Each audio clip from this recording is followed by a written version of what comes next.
지금 입시 계절이죠. 수험생 명단을 가지고 기도하고 있지만 종종 목사님 면접 보러 갑니다. 실기시험 보러 갑니다. 기도해 주세요 라고 하는 요청이 있을 때 같은 마음이 됩니다. 저도 제 인생에서 저 자신의 입시도 그랬고 세 자녀의 입시가 7년 동안 굉장히 힘들고 어려웠습니다. 인생에서 가장 힘든 선택이었지 않나 싶죠. 수백 개의 대학과 학과 중에서 어디를 가야 되는지. 하지만 이런 선택이 가끔 드문 일이 아니죠. 우리 인생에는 늘 선택이 놓여 있고 우리는 선택을 해야 됩니다. 사랑하는 성도 여러분은 지난 주간 어떤 선택을 하셨습니까?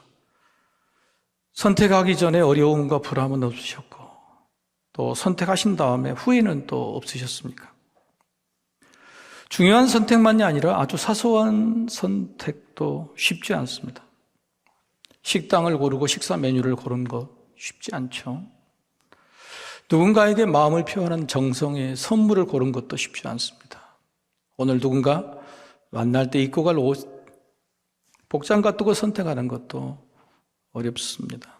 그런데 그런 선택이 내 가족의 미래를 결정한 선택이라면, 입시도 그렇죠. 근데 그 선택을 내가 피할 수 없고 내가 꼭 해야 되는 선택이라면, 내가 결정해야 되는 일이라면 여러분은 어떤 마음으로 준비하시고 또 어떤 기준을 적용하시고 어떤 용기와 결단, 힘을 내시는 겁니까? 저에게 인생을 선택이라고 하면 선택하지 않아도 되는 인생, 선택하고 사는 인생보다도 하지 않아도 되는 인생을 택할 것 같아요. 반면에 우리가 어렸을 때 보면은 막 선택하고 싶은 갈망에 빠질 때가 있었어요. 선택이 얼마나 무거운 짐이고 어려운 일이라는 것을 알기 전까지 우리는 내 인생은 내가 선택이지, 내 자유지, 이렇게 주장을 했죠. 저도 어렸을 적 한참 방황했을 시절에 내 인생은 아버지가 주로 선택을 하셨어요. 학교도 진로도 방향도. 그럴 때마다 치열하게 아버지하고 부딪혔던 것 같아요. 제 아버지 고집이 저보다 좀 세서 늘 아버지에게 끌려갔지만 그럴 때마다 저에게는 좋은 핑계가 있었어요. 실패할 때마다 아버지가 선택해서 내가 이렇게 된 거 아니냐. 돌아보니 인생이 그랬던 것 같습니다.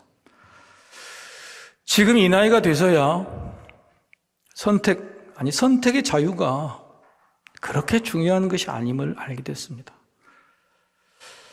여행의 계획도 이제는 우리 자녀들 니들이 세우라고. 식당의 메뉴도 여보 당신이 먹고 싶은 거 드세요. 내 선택을 고집하고 세우는 것이 그게 과연 좋은 일인가? 내 자신도 많이 부담스럽게 됐어요. 이유가 뭘까? 이런 선택이나 저런 선택이나 별 차이가 없어요, 인생. 그렇지 않아요? 근데 정말 중요한 것은 사람의 선택이 아니다. 사람이 선택한 것처럼 보여도 그것은 선택이 아니다고 하는 사실을 깨달았기 때문인 것 같습니다. 우리 이 점을 한번 면밀하게 따져볼 필요가 있습니다. 여러분, 우리의 인생, 우리가 있는 이 자리, 심지어 나의 삶의 이 모습이 내가 선택해서 만들어진 것일까요? 아니면 선택되고 선택받아서 만들어진 것일까? 여러분, 질문을 한번 드려볼까요? 여러분, 부모님을 선택하셨습니까? 선택받은 겁니까? 받은 거죠.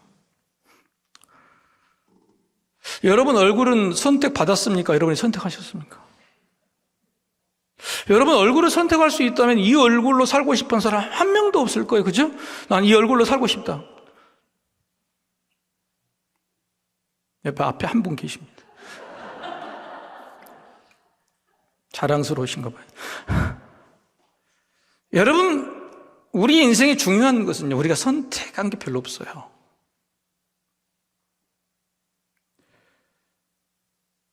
그런데 우리가 선택되어서 사는 인생인데도 왜 우리는 선택의 자유를 고집할까?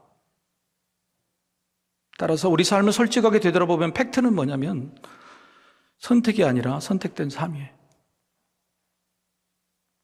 자, 그렇다면 사실 팩트를 놔두고 뭐가 더 좋냐 말이에요. 선택하는 삶과 선택된 삶이 어떤 게 좋을까?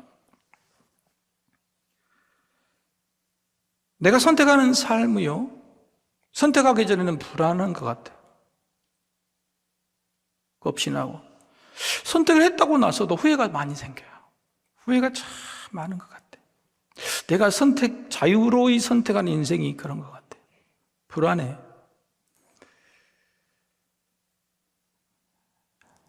지난 수요일 날 아침에 저희 장모님이 돌아가셨어요. 우리 장모님은 대단하신 분이에요. 양과 믿음의 대들보입니다. 근데 화요일 날 갑자기 아침에 아내가 막 불이 나게 짐을 챙기더라. 난 출근하려고 하는데. 왜? 그랬더니 목포에서 어머니 수술하신다고. 수술이 잘 됐대. 간단한 수술이라고. 그래? 내가 같이 가자고. 아침에 내가 갔더니 아내가 아니 중환자실에 계시니까 면회 시간도 2명 제한됐기 때문에 오늘은 가지 말고 형제들이 순번이 있으니까 금요일쯤에 가는 게 좋겠다. 아니 그래도 가자고 그랬더니 괜찮다고.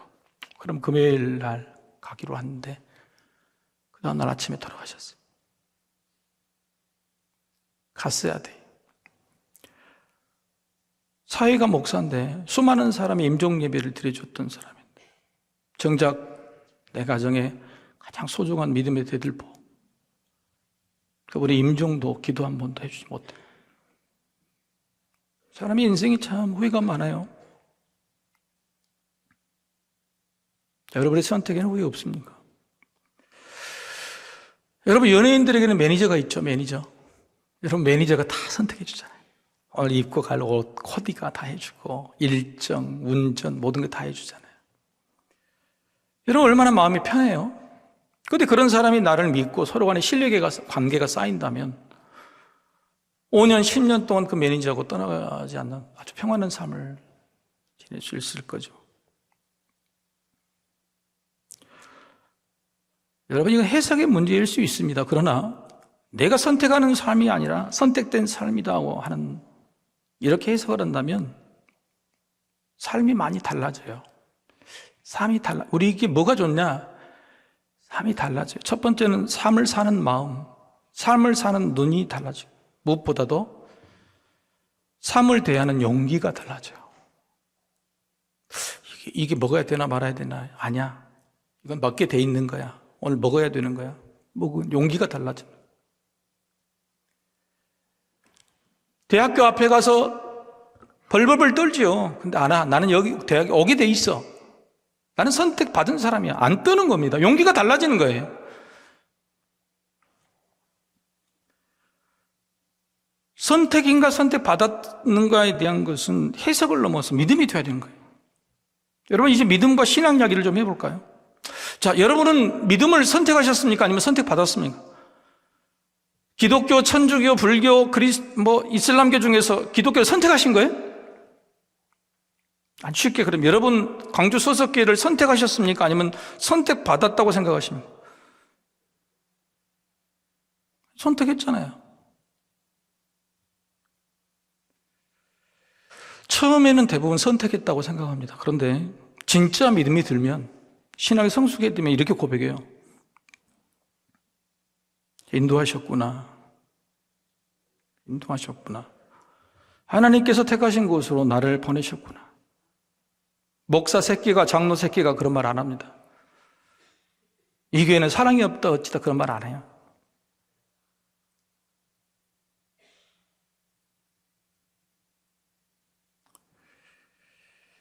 이게 수동적이고 피동적이고 아니라는 생각이 아닙니다. 능동적이고 도전적인 선택을 방해하는 게 아닙니다. 그냥 맹목적으로 순종하는 뜻이 아닙니다. 여러분 그냥 선택하고 사시잖아요, 사실은. 그렇죠? 오늘도 선택해야 되잖아요. 선택의 자유는 있어요. 선악과를 따먹을 선택이 있었습니까? 자유가 있었습니까? 없었습니까? 있었죠, 다. 선악과를 따먹을 선택의 자유가 다 있었습니다. 지금도 우리는 선택하죠. 실제로 내가 선택하면서 합니다. 그런데 나의 선택함에 미리 준비되고 계획된 하나님의 선택이 뒤에 있는 거예요. 그래서 우리는 용기를 얻기 위해서, 담대하기 위해서, 후회도 아쉬움도 없기 위해서 하나님의 뜻이 뭡니까? 하나님의 선택이 뭐냐고 물어보는 겁니다. 그런데 여전히 우리는 우리의 선택이 있습니다. 나의 선택의 자유가 있어요. 그런데 나의 선택에 하나님의 선택이 뒤에 있다고 하면 오히려 뭔가를 선택하며 두려움이 사라져요. 낯선 것에 용기 내는 일이 쉬워집니다. 여러분 좀 어깨 좀 펴고 살아요.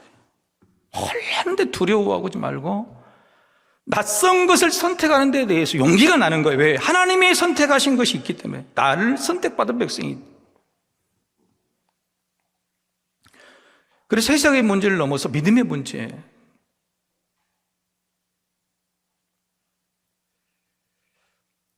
세상에 가장 필요한 것들은 뭐죠? 빛이죠.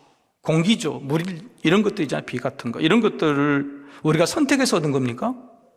아니잖아요. 하나님께서 이미 베풀어 두셨잖아요. 베풀어 두신 것 중에서 우리가 선택하라고 하는 거예요. 이게 무슨 말이냐면 하나님은 우리를 너무너무 배려해서 선택할 수 있는 기쁨의 배려를 해주신 거예요. 그러나 하나님은 어떤 것이 필요한지, 무엇을 해야 될지 전부 다 준비해 두신 겁니다. 이것 중에서 너에게 선택할 수 있는 배려, 기쁨을 주시는 거예요. 한번 따라해 볼까요? 선택된 것을 선택하는 것. 하나님이 이미 선택하셔 놓은 그것을 선택하기를 하나님 바라시는 거예요. 이거 반대로 해석하자면 하나님은 나의 미래를 위해서, 나의 삶을 위해서 선택되어진 것이 있다고 하는 거예요. 그걸 믿음으로 가면 불안도 염려도 후회도 사라진다고 하는 거죠. 우리 옆 사람한테 합시다. 당신을 선택하면 후회가 없어요. 거짓말하지 마세요. 지금쯤은 바꿔 살고 싶지 않아요? 한 30년 살았으니. 하나님은 뭐라고 하실까 우리에게? 왜 특히 선택 이야기를 오래 하는 겁니까? 예수님이 이 땅에 생명과 빛으로 오셨습니다. 사람들이 받아들이지 않았다. 요한복음 1장의 결론인데요. 나가는 분 결론인데 사람들이 예수님을 선택하지 않았다라고 3번이나 이야기합니다. 그 표현이 하나가 그가 오셨는데도 영접하지 않았다. 요한복음 1장의 결론인데 그러면 사도 요한은 마음속에 꽁 해가지고 이 이스라엘 백성들이 예수님이 오셔도 메시아가 오셔도 영접하지 않았다. 영접하지 않았다. 3번이라고 섭섭하다고 고백하는 겁니까? 고자질하고 있는 겁니까? 그게 아니에요.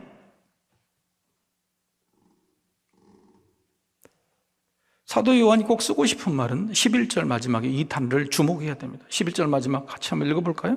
자, 시작. 영접하지 아니하였으나 그러나 영접하지 아니하였다. 그러나 영접하지 아니하는 것이 중요한 게 아니에요. 그러나 여러분 그러나는 앞이 중요해요? 뒤가 중요해요?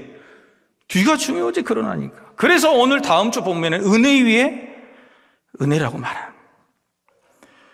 이 본문을 가지고 영접하지 않았으니 영접하는 본문으로 강요하고 선택하라고 하는 게 아니란 말이에요. 영접이라고 하는 헬라어 단어를 보면 압니다. 영접이라고 하는 헬라어 단어는 원래 원형이 람바노예요. 람바노. 그런데 파라람바노라고 하는 헬라어 단어가 있어요. 람바노는 뭐냐면 개별적으로 개인적으로 영접하는 건데 파라는 넓게 엄청나게 펴져 있다 이런 뜻이죠. 파라람바노 단체 영접을 말합니다. 그런데 여기 이들이 영접하지 않았다. 이 영접은 남바노를 썼을까요? 파라남바노를 썼을까요? 파라남바노를 썼어요. 이게 무슨 말입니까? 여기 있는 전체 모든 백성이 100% 다 영접하지 아니하였다. 그러나 이야기에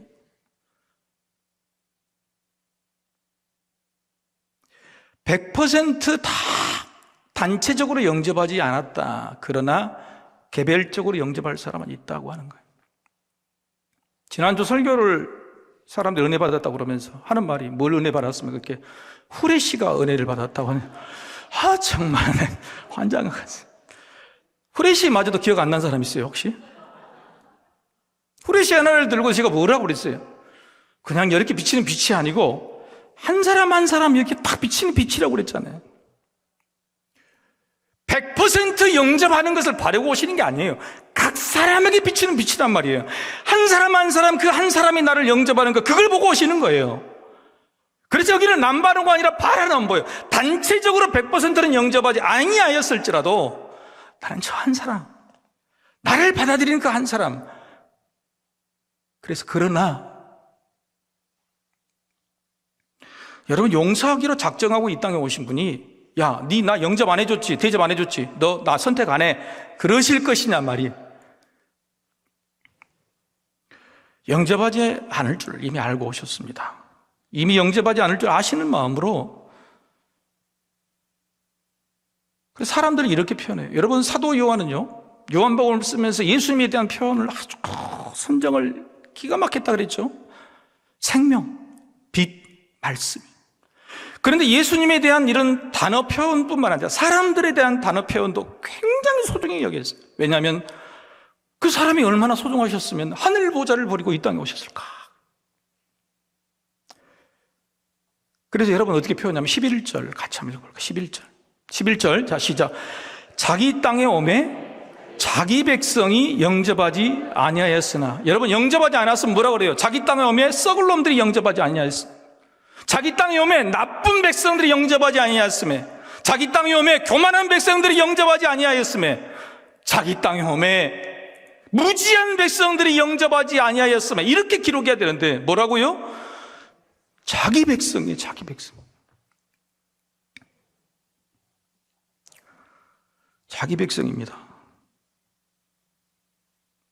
예수님은요, 자기 백성이 자기를 영접하지 않을 줄 알고 계셨어요. 근데 그들을 포기하지 않으셔서 자기 땅에 와서 자기 백성에게 푸대접 받으실 각오를 하는 거예요. 홀대 받으실 각오를 하신 겁니다. 선지자의 강령이에요. 황금률이라고 말하는 것이 대접받고 싶은 대로 남을 대접하라는 말씀.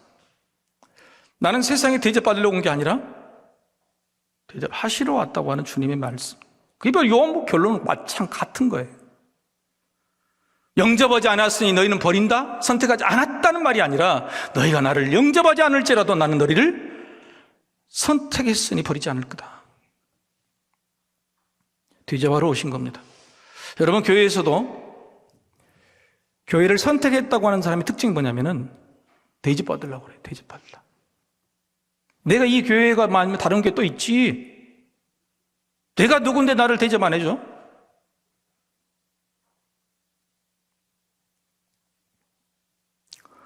평생을 선택 사이에 고민한 사람은요, 만족이 없어, 불만이, 그리고 불평하게 돼요. 믿음도 그렇게 불안해지는 거예요. 우리의 무지와 고집, 죄악을 품으시러 대접하러 오시는 겁니다. 그런데 놀라운 것은 그렇게 영접하지 않는 백성들이 드디어 영접을 하게 되면, 준비해 놓은 선물 보따리를 풀어오시는, 그게 뭐냐면 자녀가 된 권세를 주시는 거예요. 영접하지 않을 줄 알아도 내가 기다리고 품어주고, 그러다가 너희가 나를 진짜 영접하게 될 때에 자녀가 되는 위대한 권세를 주겠다고 하는 거예요. 여러분, 이게 진짜 용서 아닙니까? 이런 게? 진짜 용서란 게 그런 게 아니에요. 기다려주고.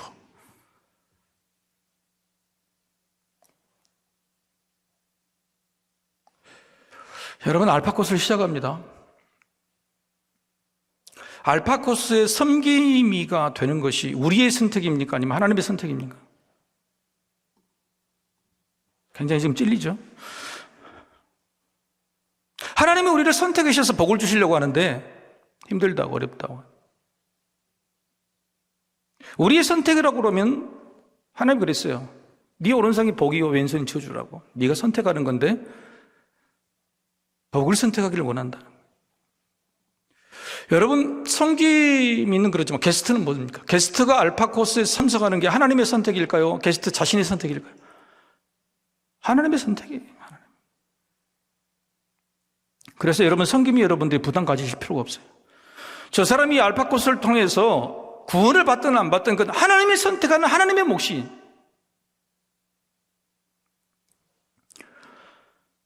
정리하자면 믿음은 분명히 우리의 선택이 아니라 하나님의 선택입니다. 여러분, 지금 여러분이 이 자리에 와서 복음을 듣고 있는 것 하나님의 선택 받으신 거 믿으시기를 소망합니다. 오늘 막 교회 나오기 싫었죠. 아침에 비 왔잖아요. 그죠? 여러분이 교회에 나오셔서 말씀을 듣는 것 하나님의 선택이에요. 하나님의 선택. 여러분, 이런 말씀의 결론이 있어요. 이 결론. 자, 12절에 13절 말씀 똑바로 뜨고 다 잊어버려 좋은 이 말씀 기억하세요. 자, 읽어봅시다. 자, 시작. 영접하는 자, 곧 그 이름을 믿는 자들에게는 하나님의 자녀가 되는 권세를 주셨으니 이는 혈통으로나 육정으로나 사람의 뜻으로 나지 아니하고 오직 하나님께로부터 난 자들이니라. 아멘. 혈통으로 한 거야, 혈통. 내가 모태신앙이라 해도 모태신앙으로 선택받은 게 아니에요. 모태신앙이라도 예수 안 믿는 사람 많아요. 육정, 욕심으로 예수 믿고 복 받으려고 믿는 거 그것도 아니란 말이에요.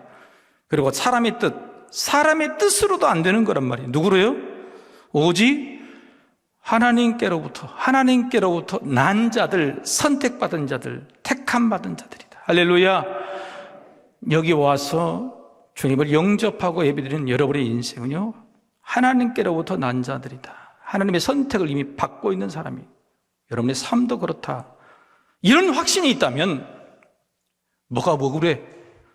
뭐가 아파? 뭐가 두려워? 내 앞길에 하나님의 선택이신 선택의 길이 있을 텐데 나는 그걸 보고 하면 되는 거예요. 여러분, 이 증거가 있죠. 예수님 옆에 있는 사람, 예수님 옆 곁에 있는 모든 사람들이 다 그렇습니다. 예수님을 택해서 온 사람은 거의 없어요. 예수님의 제자들 전부 다 예수님이 택하셨죠. 하기 싫어서 베드로처럼 도망가도 기어코 쫓아가서 고기를 못 잡게 하고 결국은 예수님 앞에 무릎 꿇게 만드셔서 택하신 거예요. 사도 바울도 그렇게 택하셨습니다. 주님이. 그리고 본문에 예수님을 소개한 세례 요한을 오늘 저자인 사도 요한이 어떻게 소개하느냐. 첫 번째 사람이고 어떻게 보면 주인공 같은 사람 세례 요한을 어떻게 설명하냐. 6절 말씀 또 한번 같이 읽어보겠습니다. 6절. 자, 시작. 하나님께로부터 보내심을 받은 사람이 있으니 그의 이름은 요한이라. 뭐라고요? 하나님께로부터 보내심을 받았단 말이에요. 지가 잘나서가 아니에요. 왜요? 세례 요한의 인기가 어마어마했습니다. 근데 하나님께로부터 보내심을 받은 자라고 분명히 사도 요한은 기록합니다. 택해서 한 것이라고. 보내심을 받았다. 이렇게 말씀드려도 여러분 부정하실지 몰라요. 목사님, 제가 어떻게 제자들하고 저희들 비교하십니까? 그들은 택하실 수 있지만 우리는 어떻게 우리를 택하시겠습니까? 하지만 여러분, 사마리아 우물가의 여인, 세상으로부터 박대받았던 그 여인, 세상으로부터 천대와 멸시받았던 세리 마태와 삭개오, 베데스다 연못가 우물가에서 38년 동안 남들은 우물가에 들어가서 병이 났지만 그는 안전병이라 갈 수가 없어서 그랬던 사람, 그들이 예수님을 택하신 게 아니라 예수님이 그들을 택하셨어요.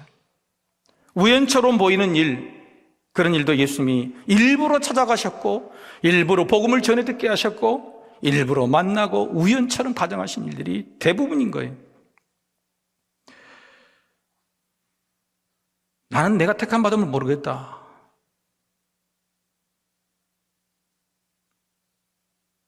그게 우리를 힘들게 만든 거죠.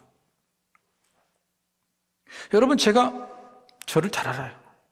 만약에 내 선택에 의존하면 제가 예수를 믿었을까요? 안 믿었을까요? 감히 말을 못 하겠죠, 목사 앞에서. 여러분 스스로에게 여러분의 선택에 맡겼다면 여러분 예수 믿었을까요? 안 믿었을까요? 어떻게 그렇게 대단하다. 내가 봐도 안 믿었을 것 같아, 그지? 우리의 선택, 자기의 선택에 만약에 맡겨뒀다면 우리는 예수 믿을 사람 많지 않을 거예요. 하나님이 선택하신 거예요.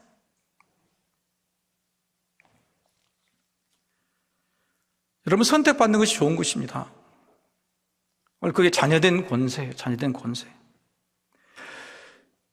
자녀로서 받는 권세가 아니라 자녀가 되어버린 존재로서의 권세. 이게 자존감인 거예요. 여러분, 이런 것은 세상에서 이루고 싶은 성공이 문제가 아니에요. 하찮은 것들에 대해서 눈이 떠지질 않아요. 그런 것들에 내 마음이 흔들리고 쪼개지지가 않아요. 권세란 게 그런 겁니다. 자네된 자격, 자네된 신분이 아니라 권세예요, 권세. 권세는 뭐냐면 세상을 쥐고 흔들 수 있는 힘이 권세예요. 세상의 권력, 세상을 이길 수 있는 힘이 권세예요. 세상에 주눅 들고 당하는 것이 아니란 말이에요. 근데 예수 믿고도 세상에 당해. 벌벌 떨어. 자녀된 권세가 뭔지를 모르는 거예요. 여전히 나는 내 믿음을 내가 선택했다고 생각하는 거예요. 두려운 거예요. 저도 목사가 된다면 한동안 그랬어요. 하나님, 나같이 부족한 사람이 이 늙은 나이에 어떻게 이렇게 큰 교회를 사역할 수 있겠어요? 그러면 그럴수록 내가 선택한 것이 아니라 하나님이 선택하셨다는 것이 확실해져요. 왜? 나는 능력이 없으니까, 고집스러우니까. 하나님이 선택하시지 않으면 올 수가 없는 곳이에요. 여러분이 있는 그 자리도 그렇습니다. 여러분의 선택에 맡기면 절대 올 수 없는 자리, 하나님이 선택하셔서 자녀된 권세를 주셨으니 그 권세다운 자존감을 누리시기를 축복합니다. 사탄이 늘 그걸 공경하는 겁니다. 사탄이 지금도 계속적으로 공격하는 게 그거예요. 하나님의 자녀라는 것이 선택이 아니라 믿음이고요, 결단이 아니라 확신이 되어야 되는 거예요. 그런데 그 과정에 누가 건드리면 계속적으로 사탄이 걸고 넘어지는 거예요. 사탄이 하는 말이 뭐죠? 야, 네 그래가지고 네가 하나님 믿는 교회 다닌다고? 야, 네 정도의 믿음으로 교회 다닌다고 말할 수 있어? 네가 하나님의 선택과 구원받은 거 확실할 수 있어? 사탄이 주구장창 공격하는 게 그 말이에요, 그 말. 여러분, 이런 사탄의 유혹을 이기려면요, 내 선택으로는 어림없습니다. 그러고 보니 내가 이 선택을 잘못한 것 같네. 사탄의 주구장창 움직이는 이 공격을 이기려면 선택이 아니에요. 믿어야 되고 그 믿음의 확신까지 같이 성장해야 돼. 흔들리지 않는. 여러분은 그걸 확인하셨습니까? 여러분, 세례 요한이란 위대한 사람이 예수님을 세례를 주고 안내했던 이 세례 요한이 마지막 흔들리잖아요. 마지막 흔들려버려요. 헤로드 왕의 궤에 갇혀서 옥에 갇히죠. 곧 죽을 날이 받아오는 걸 자기를 알게 됩니다. 그런데 그때 세례 요한이 자기 제자 둘을 예수님에게 보내요. 그리고 예수님에게 물어요. 뭐라고 묻냐면, 당신이 하나님 아들 맞냐고, 당신이 메시아 맞냐고. 여러분, 그렇게 목숨까지 바치고 담대하게 독사의 새끼들아 자식들하고 욕했던 그렇게 담대한 세례 요한이 왜 마지막에 흔들렸을까요? 저 사람 가짜이면 어떻게 하지? 저 사람을 위해 내가 내 목숨을 바칠 만한 필요가 있는가? 내 인생을 저 사람을 위해 드릴 만한 가치가 있는가? 확신이 흔들린 겁니다. 흔들리는 건 뭐냐면 자기 선택이라고 그랬어요. 내가 선택을 잘못한 거 아닐까? 내가 저 사람을 착각하고 있는 거 아닐까? 세례요한 같은 사람도 흔들립니다. 흔들려. 예수님이 세례요한 제자들에게 나 맞다, 걱정하지 마라 돌려보내죠. 그리고 제자들에게, 예수님이 제자들에게 이런 말씀하세요. 마태복음 11장 12절에 천국은 지금 침노를 당하고 있다. 빼앗길 수 있다고 말해요. 천국은 지금 침노를 당하고 있다. 세례요한 같은 사람이 죽음을 앞두고 그 마지막 순간까지도 세례요한 속에 있는 천국, 세례요한 속에 있는 믿음, 세례요한 속에 있는 그 인생에 대한 결론을 흔들어 버리는 거예요. 침노하는 거예요. 공격하는 거예요. 세례요한도 그렇다고요. 마지막 그 순간까지 우리 안에 있는 천국과 믿음은 침노를 당한다고요. 그런데 우리가 우리 믿음을 선택했다고요?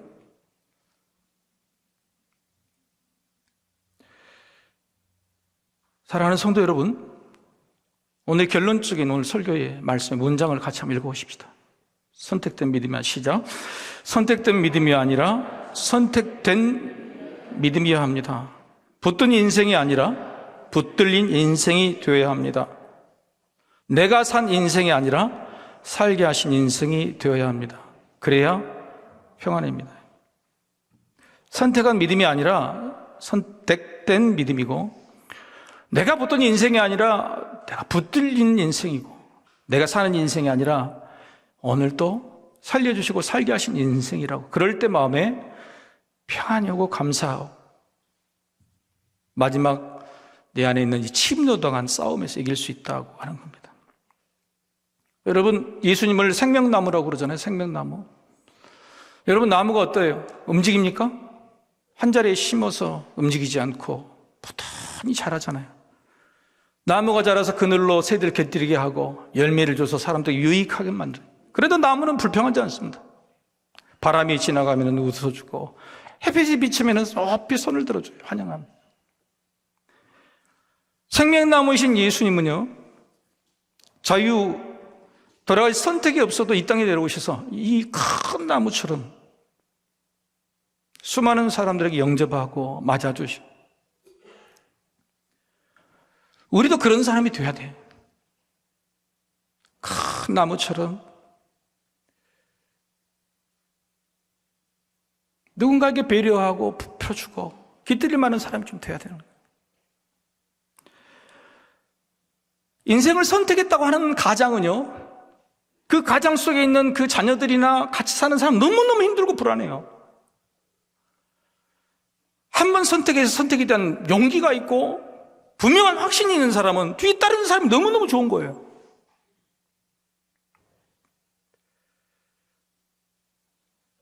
예수님께서는 우리를 선택하시고 작정하시고 흔들림 없는 나무예요.